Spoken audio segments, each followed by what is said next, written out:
இலங்கை அதிபர் தேர்தலில் அனுரகுமார திசாநாயக்க தொடர்ந்து முன்னிலை பெற்று வருகிறார். அதனை முக்கிய செய்தியாக பார்க்கிறோம். விருப்ப வாக்கு எண்ணிக்கை நடக்கும் நிலையில் சஜித்தை விட 13 லட்சம் வாக்குகள் வித்தியாசத்தில் அனுரகுமார முன்னிலை வகித்து வருவதை நாம் தொடர்ந்து பார்த்து வருகிறோம். அந்த வகையிலாக இலங்கை அதிபர் தேர்தலுடைய நிலவரம் என்பது இருக்கிறது. இது சார்ந்த கூடுதல் தகவல்களை நம்மோடு பகிர்ந்து கொள்வதற்காக இலங்கையிலிருந்து பத்திரிகையாளர் திரு ரமணன் நம்மோடு இணைப்பில் இருக்கிறார். அவரோடு பேசலாம். வணக்கம் சார். இப்போ இரண்டாவது விருப்ப வாக்குகள் அதனுடைய எண்ணிக்கை என்பது தொடங்கி இருக்கிறது.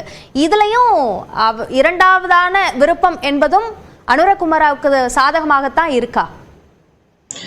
நிச்சயமாக இதில் ஒரு வித்தியாசமான முறைமை காணப்படுகிறது. வாக்களிக்கின்ற போது புள்ளடியிடுகின்ற ஒரு நிலைப்பாடு காணப்படும். அது இல்லையேல் மூவருக்கு விருப்ப வாக்கு அடிப்படையில் வாக்களிக்க முடியும். இந்த சூழலில் அநேகமான பாமர மக்கள் கூடுதலாக விருப்ப வாக்கை புள்ளடியிட்டிருப்பதை அவதானிக்க வாக்கெண்ணும் பணியில் ஈடுபட்டிருக்கின்ற தெரிவித்திருக்கிறார்கள். எனவே முடிவுகள் ஒரு கேள்விக்குறியானதாகவே மாறி வருகிறது. இரண்டு தரப்பினரும் தங்களுக்கான வெற்றி வாய்ப்புகள் காணப்படுவதாக பரவலாக சமூக வலைதளங்களில் தெரிவித்து வருகின்ற சூழலை அவதானிக்க முடிந்திருக்கிறது. குறிப்பாக அனுரகுமார திசாநாயக்க அவர்கள் வெற்றி பெற்றதன் உடனடியாகவே பதவியேற்பை மேற்கொள்வார் என்று அவருடைய கட்சி சார்ந்தவர்கள் தெரிவித்திருக்கிறார்கள்.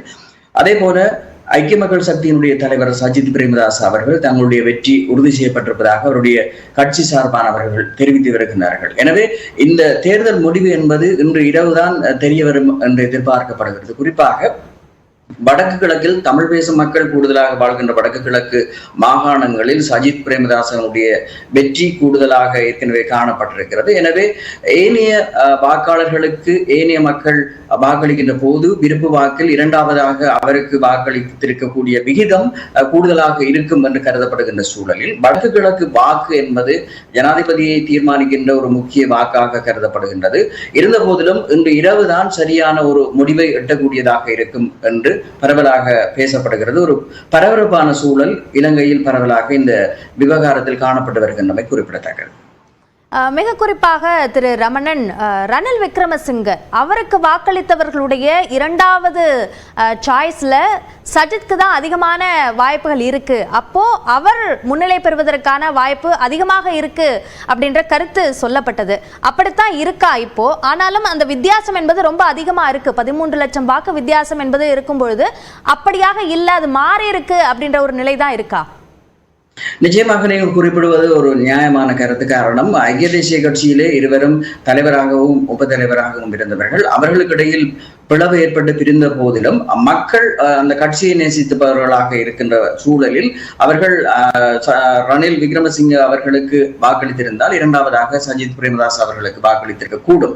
அதே போல சஜித் பிரேமதாஸ் அவர்களுக்கு வாக்களித்திருந்தால் இரண்டாவது வாக்கினை ரணில் விக்ரமசிங்க அவர்களுக்கு வாக்களித்திருக்க கூடும். நீங்கள் குறிப்பிடுகின்றது போல இந்த தேர்தல் முடிவு என்பது ஒரு குழப்பகரமானதாக, அதாவது தீர்மானத்தை இப்போதை மேற்கொள்ளக்கூடிய ஒரு விடயமாக தென்படவில்லை.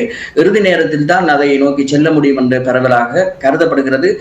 ஒரு அவதானிப்பை முன்கூட்டியே தெரிவிக்கக்கூடிய சூழலாக தற்போது இல்லை என்பதுதான் உண்மை.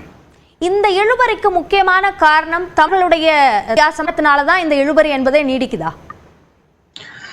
நிச்சயமாக இதை ஒரு காரணமாக விளங்கி இருக்கிறது. அது பரவலாக இந்த சூழலில் இந்த தேர்தலை பொறுத்தவரையில் எதிர்பார்க்கப்பட்ட வகையிலே திசாநாயக்க தலைமையிலான கூட்டணி அவர் அந்த வேட்பாளர் பிரதான இடத்தை பெறுவதற்கு முக்கிய காரணமாக இருந்தது. நாங்கள் ஏற்கனவே உங்களுக்கு குறிப்பிட்டது போல கடந்த ஜனாதிபதியாக இருந்த கோத்தபாய ராஜபக்ச அவர்கள் வெளியேற்ற அந்த போராட்டத்தை பிரதான சேர்ந்தவர் அனுரகுமார திசாநாயக்க அவர்களுடைய தலைமையிலான கட்சியின் சார்பான இளைஞர்கள், மாணவர்கள், தொழிற்சங்க பிரதிநிதிகள் என்பதாக காணப்பட்டது.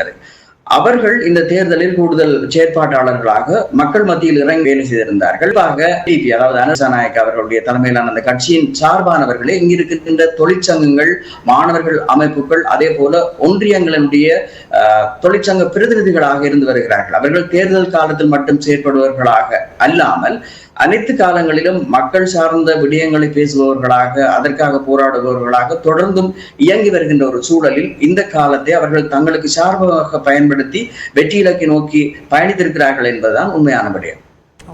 இலங்கை தேர்தலில் இரண்டாவது விருப்ப வாக்கு எண்ணிக்கை தொடங்கி இருக்கிறது. இதில் எது போன்ற சூழல் இருக்கிறது, எந்த அடிப்படையில் மக்கள் முடிவுகளை எடுத்திருக்கிறார்கள் என்பது சார்ந்த பல்வேறு கருத்துக்களை எங்களோடு பகிர்ந்து கொண்டமைக்கு நன்றி திரு ரமணன்.